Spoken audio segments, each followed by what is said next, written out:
on va faire une petite promenade. Voilà, on va faire une petite déambulation au Caire, à Zamalek, qui est un peu l'île de la cité égyptienne. Alors, depuis les années 60 et 70, l'île de Zamalek s'est progressivement imposée comme un centre artistique majeur au Caire. La présence probablement de la faculté des beaux-arts de l'université El-Ouhan, la présence d'artistes nationaux, internationaux, ainsi que des collectionneurs d'art a sans doute contribué à l'émergence de ce pôle artistique qui compte aujourd'hui une vingtaine de galeries. Une vingtaine de galeries d'art contemporain comme Safaran, Ubuntu, Misr Gallery, Art Talk Gallery, etc., etc. Zamalek n'est pas le seul lieu d'exposition d'art contemporain au Caire. Downtown, avec les galeries Townhouse ou Mashrabia, ont la réputation également d'exposition d'art contemporain. Pourtant, si les galeries de Downtown, donc Ouest al-Balad, le centre-ville, vont jouer un rôle important lors de la révolution de 2011, ce ne sera pas le cas des galeries de Zamalek. Pourquoi ? Les thématiques, l'esprit apparaissent en effet plus esthétisants qu'engagés, tant socialement et politiquement. L'égard du religieux, à cet égard, n'y est pas le même. L'usage du religieux n'y est pas le même. À Downtown, il y est plus subversif. On y découvre un religieux fragmenté, ironisé, hybridé avec une symbolique profane. Il se présente moins comme un horizon spirituel que comme un objet de questionnement, notamment donc depuis 2011, où le religieux est associé au triangle du pouvoir et de la violence symbolique que l'art dénonce. Par contraste, les galeries de Zamalek présentent donc un horizon autre. Les œuvres sont moins conflictuelles, plus esthétiques que politiques, plus méditatives que critiques. Pour quelles raisons ? Sans doute parce que le public y est plus international. Zamalek, depuis la fin du XIXe siècle, est un quartier résidentiel. C'est le quartier des expats, des ambassades, tandis que Downtown est un quartier plus estudiantin et je dirais même un peu plus bohémien. Dans cet espace artistique, le religieux est compris comme une ressource identitaire et esthétique. La question du modernisme, la question de l'orientalisme, qui étaient vraiment des problématiques très très importantes au siècle passé, à la même époque, enfin, c'est-à-dire dans les années 1930, 1940, elle est présente encore, mais vraiment totalement marginalisée. Et si on lit dans ces galeries d'art de Zamalek des influences surréalistes ou minimalistes, l'art contemporain exposé à Zamalek est hybride, situé dans un entre-deux, une forme d'esthétique internationale, donc au service d'un environnement de problématiques locales. On pourrait dire un art contemporain globalisé dans ses formes, mais oui. Pour les interprètes, peut-être le débit. Ah ben oui, ben ça, alors là, si en plus faut parler lentement. Si, on a du temps. Ah, tu mais peux moi, prendre même. Moi, je suis enthousiaste, hein. Donc, bref, courage, mais je vais essayer de ralentir, vous allez voir. Bref. Ok. Donc, on pourrait dire néanmoins que on est un art contemporain globalisé dans ses formes, mais local dans ses questionnements et, je dirais, peut-être aussi dans ses obsessions. Donc, c'est dans ce cadre que les codes culturels islamiques sont mobilisés. Alors, j'ai donné le nom de quelques galeries. Bon, rapidement, par exemple, Safaran. Safaran, elle est fondée en 1968. Fondée par Roxane Petridis, qui était à l'origine, donc cette galerie était au départ un lieu de vente d'objets d'art et d'antiquités. Et puis, quand Sherwet Shafei a rejoint la galerie en 1989, elle l'a restructurée pour en faire une galerie de référence pour l'art moderne et contemporain égyptien. Et alors actuellement, c'est son petit-fils qui dirige la galerie, et il me disait, nous, sur la question un peu du patrimoine islamique, il me disait, en fait, c'est pas toujours explicite, mais la dimension en tout cas religieuse ou spirituelle, elle est toujours présente. Donc c'est de l'infraprésence. Il y a une autre galerie très... Alors, par exemple, Safaran, ils vont, pendant le temps du Ramadan, systématiquement, il y a une exposition qui est dédiée à un thème religieux et islamique. Mais parfois, comme le Ramadan et le Carême tombent en même temps actuellement, ces galeries d'art prennent en considération cela et ils invitent aussi des artistes chrétiens, et donc il y a une sorte de pluralité des expressions religieuses, pas exclusivement donc islamiques, et donc dans la même galerie cohabitent des représentations qui parlent du Ramadan et des représentations qui parlent d'une spiritualité chrétienne. Bon, je pourrais parler aussi de Art Talks, qui a été fondée en 2009 par Faten Mostafa Kanafani. C'est une historienne de l'art, spécialiste du modernisme égyptien. Et donc, ce qui est intéressant dans cette galerie, c'est que non seulement il y a des expositions, mais la galerie organise aussi des formations sur l'art et notamment le modernisme égyptien. Une autre galerie très intéressante, fondée en 2014, c'est important que je vous donne ces dates, parce que vous voyez comment Zamalek est devenu un centre, mais c'est assez récent, hein, un centre avec la richesse de ces galeries. Ubuntu Art Gallery 2014. Alors là, on a une galerie qui adopte une stratégie curatoriale distincte des précédentes. Elle n'est pas centrée sur la modernité égyptienne seule, mais sur un dialogue intergénérationnel, sur un dialogue aussi interdisciplinaire. Et donc cette philosophie de Ubuntu met en avant l'interdépendance culturelle, la diversité, le partage, ce qui fait que le religieux est intégré à des thèmes sociétaux ou identitaires. Bon, et etc. Enfin, je vous dis, il y a une vingtaine de galeries et c'est vraiment passionnant de se promener. Alors, actuellement, a ouvert l'exposition suivante. C'était mardi dernier. Hélas, Dieu merci, nous n'étions pas au Caire puisque nous étions en voyage, un voyage long qui a duré de nombreuses heures. Mais c'est ce même jour, et donc je n'ai pas pu malheureusement, je n'ai pas le don d'ubiquité, ce même jour ouvrait cette exposition à demi-galerie, Maulana, The Lover of God. Vous voyez, donc Maulana El-Arachik. Donc ouvert mardi dernier. Mais voilà, en fait, pourquoi je vous montre cette affiche, pour que vous voyez combien aussi ce thème de l'islam est présent dans ces galeries. Alors, comment lire la philosophie religieuse ou spirituelle de ces galeries? Si Zamalek fonctionne comme un espace de médiation entre tradition et contemporanéité, entre héritage religieux et langage plastique international, entre référent local et réception globale, comment le patrimoine islamique est-il présenté en lien avec la foi islamique? S'agit-il juste d'un référent culturel? Où trouve-t-on l'engagement de la foi islamique? Trouve-t-on la visualisation, l'expression des piliers de l'islam, de l'iman, des piliers de l'iman, de la foi? Est-ce qu'on montre une doxa? Est-ce qu'on montre une praxis? Et qu'en est-il aussi du livre de l'islam? Qu'en est-il de l'écriture sacrée? Qu'en est-il aujourd'hui dans ces galeries de Zamalek de la calligraphie? Comme cette expression à la fois esthétique et mystique majeure de l'islam, comme nous avons pu déjà le dire au cours de ce colloque. Alors, pour nous interroger les galeries d'art de Zamalek et la place accordée au patrimoine islamique n'est pas anodin. Pourquoi? Parce que, d'abord, l'artiste est toujours un miroir de son époque. Il exprime la réalité de la place et de la compréhension de l'islam dans la société égyptienne aujourd'hui, mais il y dit aussi de l'artiste souvent une vision, un rapport à la geste islamique, une poétique, une théologie. Et parce que je crois aussi que l'artiste est prophète. Il est prophète, c'est-à-dire que son message décrypte une époque, mais aussi il l'anticipe. Et donc d'une certaine manière, il peut déjà dire ce que l'islam est en train de devenir du point de vue religieux, culturel ou spirituel, à travers sa lecture de visionnaire, de voyant, dirait Rimbaud. L'artiste, comme le dit Walter Benjamin, chaque époque rêve la suivante. Et il ajoutait, mais elle oublie de lui transmettre ses rêves. Et moi je crois que la vocation de l'artiste, c'est justement de transmettre les rêves de son époque, ou peut-être les cauchemars. Enfin, l'artiste n'est jamais lui-même neutre. Et même si, comme je l'ai dit, à Zamalek, l'art y est moins engagé qu'à Downtown, derrière l'esthétique d'une atmosphère se dit une éthique, une vision spirituelle, un rapport au profane, une relation au religieux, au spirituel, à Dieu.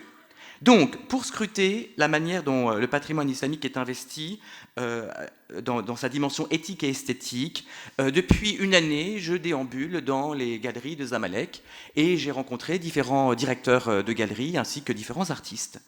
Et puis surtout, j'ai aussi eu recours, donc j'ai pris des notes évidemment, des photos, etc. On va voir certaines. Et puis, alors c'est magnifique parce que les galeries disposent de sites. Et grâce au site internet de chaque galerie, j'ai pu remonter le temps. Et j'ai remonté le temps, grosso modo, de ces 10 dernières années. Donc, je n'ai pas fait ça pour l'ensemble des galeries, mais pour la majorité d'entre elles. Et j'ai pu ainsi, comme ça, un peu chercher, mais il est où le référent islamique? Il est où? Et que dit l'artiste? Alors, quels sont les résultats de notre enquête? Premièrement, la dimension islamique, la vérité, elle est quand même extrêmement minoritaire dans ces galeries d'art. Elle est extrêmement minoritaire, mais elle n'est pas absente. Voilà. Elle n'est pas absente, elle s'y manifeste particulièrement pendant le temps du Ramadan. J'ai pu en faire mention. Il y a eu une exposition, par exemple, lanterne du Ramadan. Il y a eu l'exposition Zikr, il y a eu l'exposition Al-Maqam. Donc là, on est vraiment dans des référents islamiques. Souvent, la dimension culturelle est présentée comme relative à un passé. Ça, c'est très intéressant. On voit davantage un cadre culturel religieux d'hier plutôt que la manifestation d'une pratique religieuse aujourd'hui. C'est intéressant. Et voilà. En fait, c'est un peu comme si les artistes montrent la trace de ce qui a existé, mais qui n'existe plus. En revanche, les symboles islamiques, l'architecture, tout ça, ils sont mobilisés pour dessiner cet environnement culturel dans lequel nous vivons, mais un environnement qui est plus culturel d'ailleurs que religieux et pratique aujourd'hui. Mais ce qui est aussi très intéressant, c'est que l'islam, les questions de l'islam, c'est surtout l'islam soufi. Ça, c'est lui qui est sur lequel l'artiste, avec lequel l'artiste communique et parle. Deuxième idée, la question du texte. La question de l'écriture, de la parole, autrement dit de la calligraphie. Dans l'ensemble des galeries, on trouve toujours à un moment donné l'exposition de calligraphie.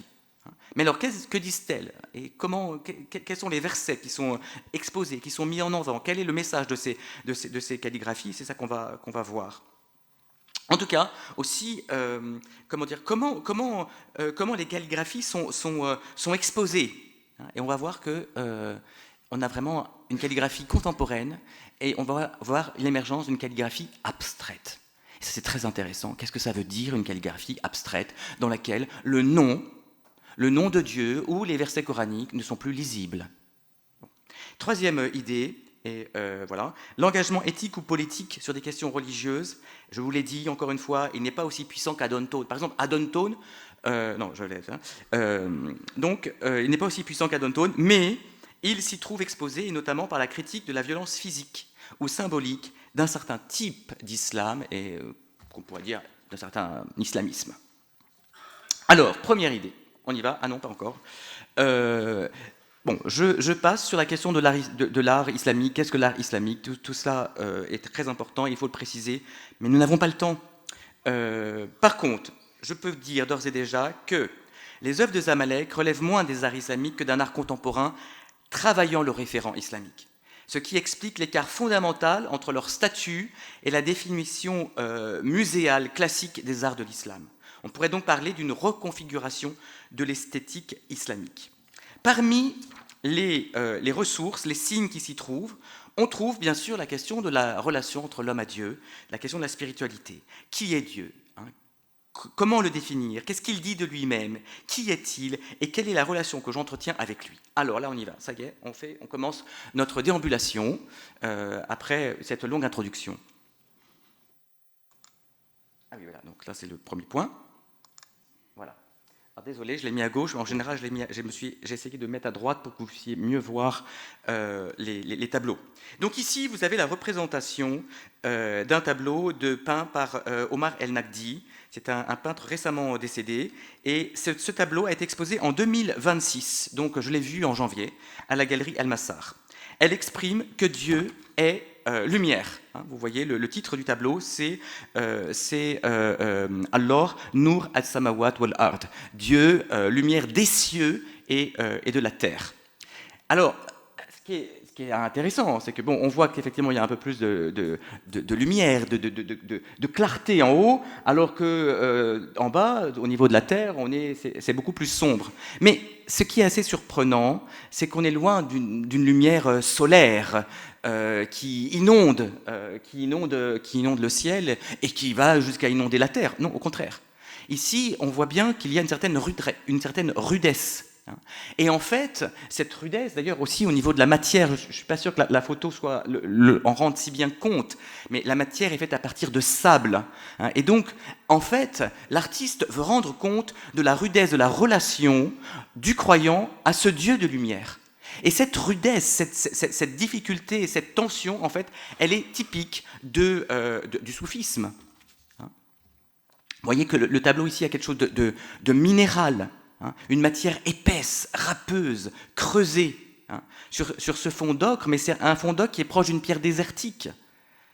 Et donc, oui, d'accord, Dieu est la lumière des cieux et de la terre, mais vous voyez qu'on est loin d'une esthétique lumineuse ou céleste. Ici, la lumière apparaît à travers la lutte de la matière avec l'ombre. Et les formes inférieures ne laissent voir aucun visage, aucun corps. L'être humain est comme englouti par la terre, rien n'est fluide, tout est pesant, entravé, presque douloureux. Bon, et bien voilà, ça c'est très, très soufi aussi. Il y a un contraste très important. La lumière n'est pas donnée comme une clarté immédiate. La lumière, elle nous est donnée, mais à l'issue d'un itinéraire, et d'un itinéraire qui est marqué par des épreuves, par une rudesse, par une obscurité, par la nuit, par l'épaisseur de la nuit. Voilà. Et donc, il faut beaucoup de temps, beaucoup de purification pour pouvoir une lente désagrégation des formes de l'ego. Un deuxième aspect à sonder, c'est celui de la prière. Alors, ce qui est frappant et qui contraste sans doute avec certaines peintures typiques de l'orientalisme dans les années du siècle passé, c'est que sur ces 10 dernières années où je suis remonté, je n'ai jamais vu la représentation de la prière canonique. Je l'ai trouvée. On la trouve dans des tableaux des années 30, 40, 50, 60 du siècle passé. Mais pour ce qui concerne le XXIe siècle, je n'ai jamais vu, dans les galeries de Zamalek bien sûr, la représentation de la prière canonique. Jamais. On l'avait, on ne l'a plus. Mais on a de la prière. Et la prière que l'on peut avoir, notamment... Ah oui, désolé, c'est encore à droite. Là, vous avez ici un tableau donc exposé en 2016 dans la galerie Art Talks, de Mandouh Ammar.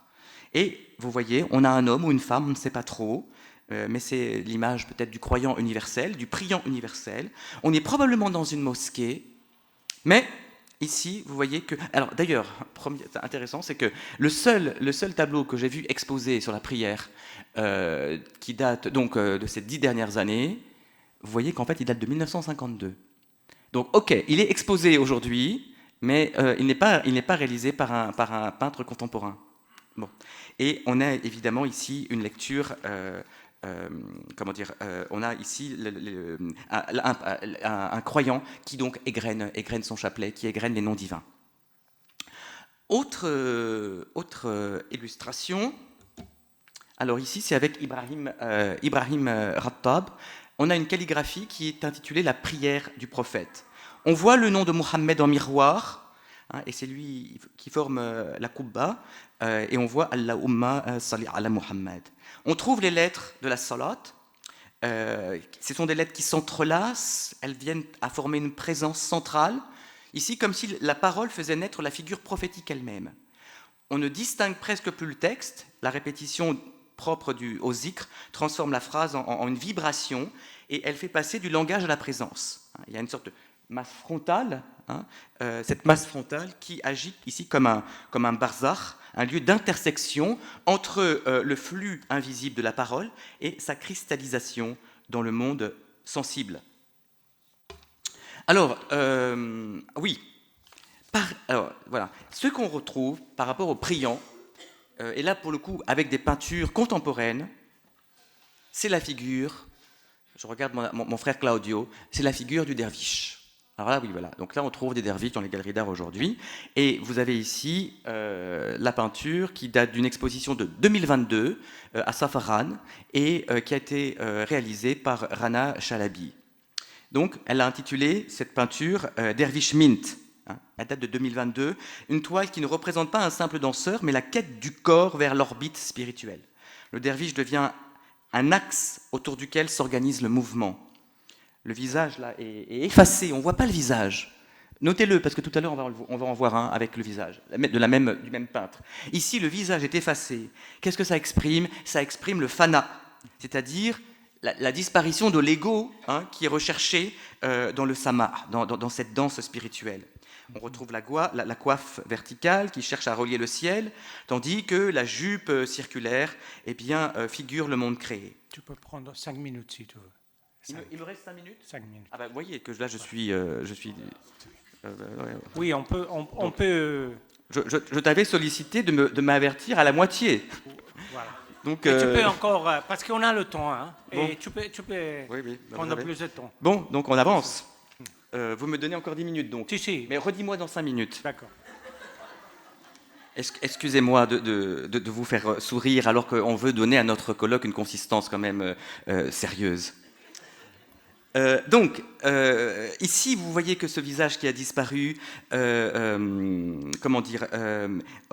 exprime le fanar, et en fait, elle fait du danseur un véritable barzar, c'est-à-dire un médiateur spirituel entre ce monde-ci et l'au-delà, entre le visible et l'invisible.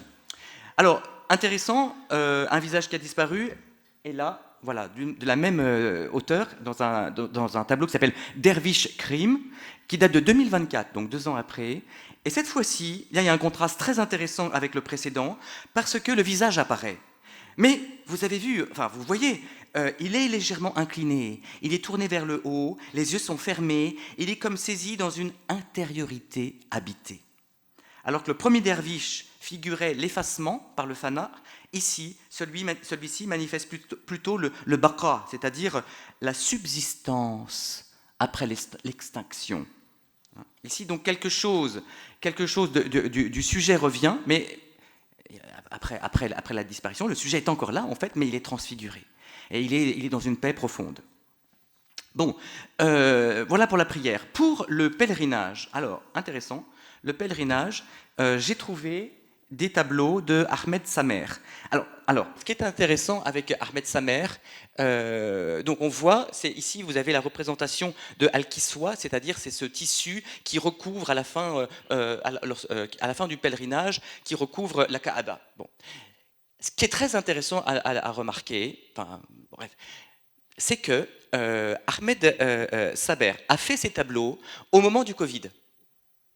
Et donc, en fait, le moment du Covid, où on va abandonner un certain nombre de pratiques, les moulettes vont être interdits, vont être suspendus en tout cas, et lui, en fait, il se fait un peu une réflexion sur, bon, puisque le temps est suspendu, puisqu'on ne peut plus pratiquer, puisqu'on ne peut plus rien faire, il fait une réflexion un peu nostalgique. Mais on a déjà vécu des arrêts, on a déjà perdu des traditions.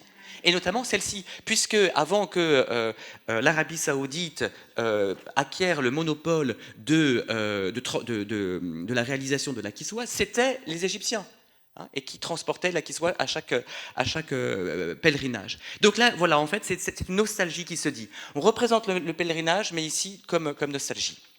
Et à cet égard, vous voyez un autre tableau du même Ahmed Samer, mais vous allez voir, on est dans un monde très intéressant, presque un peu surréaliste, vous voyez, et une expression à la fois surréaliste, mystique. Le chameau est remplacé, le traditionnel chameau est remplacé par le pan, qui symbolise aussi en islam la chute, l'orgueil, la nostalgie du paradis, la fitra blessée. Voilà, il y a un côté un peu aussi désertique et vintage, je dirais.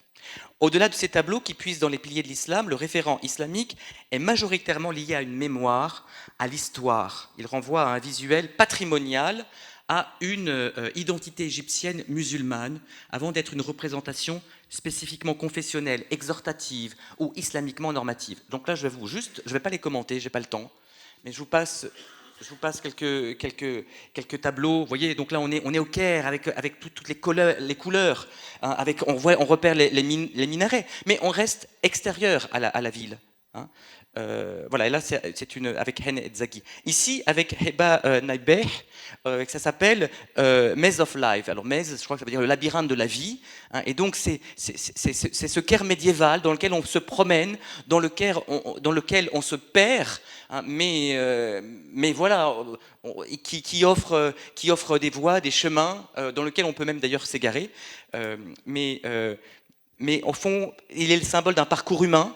De détours, d'épreuves, voilà. Mais au fond, comment dire, il reste un cadre de vie. Il reste un cadre culturel, passé, habité encore aujourd'hui, mais plus dans lequel on demeure, mais dans lequel on passe, comme on passe dans un labyrinthe, cherchant une voie. Avec avec une autre lune, ça c'est aussi très beau. Dans ce tableau de Nahbeh, Nahbeh ne représente pas un calendrier ni un événement religieux spécifique, mais la pleine lune qui se répète, qui installe une temporalité cyclique, qui est celle de l'islam, la temporalité islamique. Et donc il y a ici un dialogue avec les repères islamiques implicites. Elle exprime à la fois le retour, la continuité, encore une autre lune, et puis la transformation, la nouveauté, c'est une autre lune. Voilà. Donc on a le cycle cosmique et temporel qui rappelle donc ce calendrier lunaire islamique et l'expérience rituelle du temps qui revient, qui se renouvelle. Ah oui, alors ici, là c'est un tableau de Fatih Afifi qu'on a dans la galerie 2025, exposition de 2025, galerie Ubuntu, et là on a un croyant, et puis on a surtout, vous avez repéré, on est dans un cimetière et on a le tombeau. Donc on est aussi dans ces cimetières qui sont des lieux de paix, des lieux de méditation, qui restent des lieux de prière, et donc des lieux de vie. Voilà. Alors ici, plus original, c'était l'exposition People and the City. Alors oui, ça je ne l'ai pas dit, mais tous les titres sont en anglais. On voit bien le côté un peu globalisé de ces galeries. Donc, exposition de 2025 à la galerie Demi Art Gallery. Et là, on a Youssef Mekawi qui expose l'univers urbain islamique où toute la création participe à la fête, à la danse. Alors, on voit au loin, on voit l'univers, on voit les minarets, on repère des monuments architecturaux typiquement islamiques. Et puis on voit aussi ces hommes ou ces femmes qui sont dans une danse, qui sont un peu ici comme des alifs. Donc il y a une dimension spirituelle, une dimension verticale. Et il s'y mêle toute la création, les animaux, les anges, etc.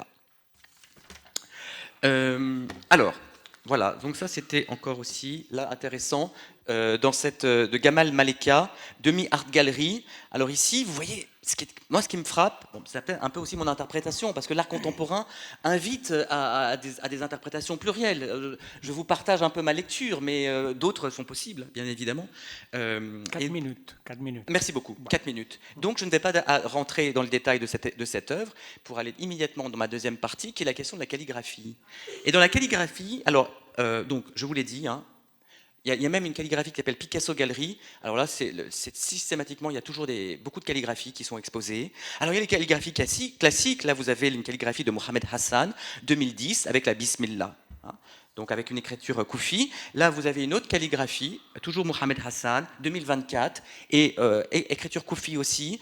Et vous avez ici écrit la sourate 112, Al-Ikhlas, donc le culte pur. Bon. Mais et là, j'en viens à quelque chose de très intéressant, c'est que dans ces galeries de Zamalek, on trouve aussi des calligraphies abstraites. Et ça, je vais vous voyez par exemple, alors notamment avec un peintre, Ibrahim Khattab, Abstract Calligraphy, 2022. Ici, alors on peut deviner peut-être un ha, un mime, un wa renversé, un tamarbouta peut-être, mais il n'y a pas de signification. C'est une expression colorée, une expression chaude, mais en fait esthétique, esthétisante, qui dit quelque chose d'une expérience spirituelle, mais en tout cas le mot a disparu. Alors, autre exemple, dans les 4 minutes qui me restent, voilà, encore Ibrahim Khattab, bon, voilà, abstract, ou encore celle-ci. Et parfois, on peut peut-être deviner un mot, mais est-ce que c'est moi qui le lis, mais en fait, c'est pas forcément le mot qu'il a voulu dire. Moi, je lis éventuellement Abir, mais comme c'est abstract calligraphie, peut-être que, voilà, c'est pas ça, la bonne odeur. Bon, je ne sais pas. En tout cas, ces calligraphies, elles étaient exposées lors de l'exposition Zikr, pour le Ramadan de 2025, l'année dernière. Ah oui, celle-ci, Mohamed Hassan. Là, vraiment incroyable. Alors, on voit les lettres, mais on ne peut plus lire. Il n'y a plus de mots, il n'y a plus de phrases, il n'y a plus de lisibilité. Donc, on devine des lettres qui sont en tension, qui s'entremêlent, il y a un champ de force, mais on ne peut pas les déchiffrer. Donc, il y a un mouvement, mais il dissout en tout cas le mot. Et donc là, c'est intéressant parce que la frontière entre écriture et texture, elle est comme dissoute. L'œil reconnaît bien qu'il s'agit d'un texte sacré, qu'il s'agit des lettres de la calligraphie, mais il ne peut plus le prononcer. Il ne prononce plus. Qu'est-ce que c'est? Il n'est plus dans la lecture, il est dans la présence. Voilà. Et donc théologiquement, je crois que le geste est décisif. La calligraphie établit la séparation entre le vrai et le faux, entre l'adoré et l'idole. Et ici, la distinction graphique disparaît, les mots se fondent dans une unité visuelle qui ne laisse plus apparaître les éléments de la phrase. L'écriture cesse d'être informative pour devenir ontologique. Elle ne dit plus l'unicité, mais elle la fait éprouver. Autre exemple, c'est avec Ali Sirri. Alors là, on a aussi une calligraphie abstraite, et puis il y a ce rectangle gris en relief qui apparaît, qu'il faudrait commenter. Autre exemple encore, dans la demi-art gallery avec l'exposition d'Antonella Leoni sur un papyrus, et on voit le derviche, et on voit aussi donc une retranscription de la même auteur. Ici, Allah, la ilaha illahu, donc avec la shahada. Alors, ma dernière partie, et c'est très important quand même que je la dise, parce que c'est la partie engagée. Et là, voilà, ça, c'est Karim El-Kouriti, donc c'est un peintre qui est né en 1982. Ce tableau est incroyable. Il est actuellement exposé à la galerie Al-Massar. Il fait plus de 3,50 m de long. Je vous assure que vous rentrez là, waouh, vous avez ça, vous dites qu'est-ce que c'est? Qu'est-ce que c'est? Donc c'est El-Imam. El-Imam. En fait, de qui s'agit-il? Il s'agit de l'imam Mohammed Hossein El-Zahabi.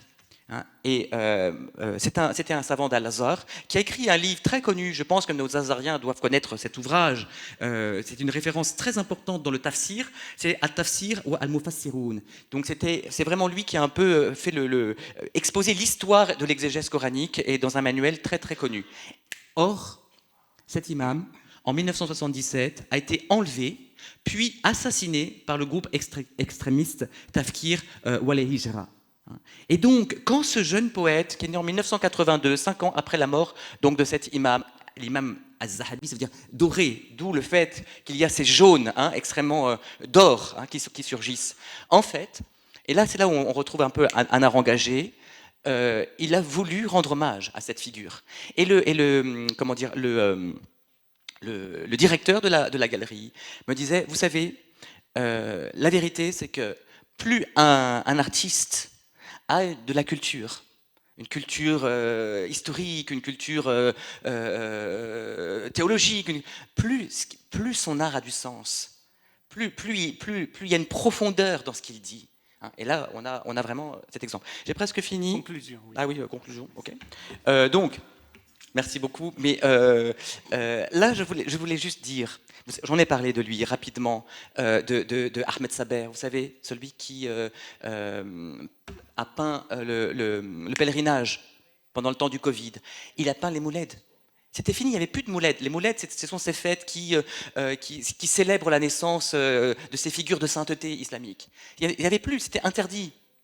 Et donc, est-ce qu'on n'est pas en train de perdre quelque chose? Et qu'est-ce qu'on perd? On perd la fête. On perd la joie, parce que le mouled est vraiment un temps de célébration, un temps festif, un temps de partage. Et donc on perd toute la sociabilité entre les hommes, les femmes, les générations. Et puis alors, je vous laisse l'interprétation, moi j'en ai une mais je ne la ferai pas. Regardez sur la gauche, cette femme, tout de noir vêtue, contrairement à tout le reste où il y a énormément de couleurs, et qui n'est pas dans la fête, qui n'est pas dans la célébration, avec le visage fermé et triste. Bon, je n'interprète pas. Dans les 30 secondes qui me restent, je voulais vous montrer un autre mouled. Voilà. Alors là, vous avez le vert, on est vraiment dans le vert de l'islam, le vert du paradis. Regardez les fruits, l'abondance. Et puis, le mouled, c'est aussi la préparation de la fête. Et donc, c'est aussi l'amitié. L'amitié où, là, on est en train de procéder non pas à la purification, mais au rasage. Et donc, c'est toute cette sociabilité, tout ce partage qui est exprimé ici et qu'on pourrait perdre Donc il y a quelque chose d'une urgence que l'artiste veut fixer par rapport à une évolution du monde qui pourrait faire perdre aussi, pas seulement le patrimoine architectural, mais aussi les traditions vivantes de l'islam. Merci beaucoup. Merci.